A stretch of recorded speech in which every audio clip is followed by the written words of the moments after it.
25 февраля 2014 год, Челябинск. Столько много снега не было никогда.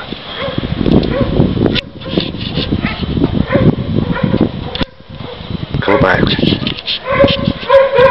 Пизавод.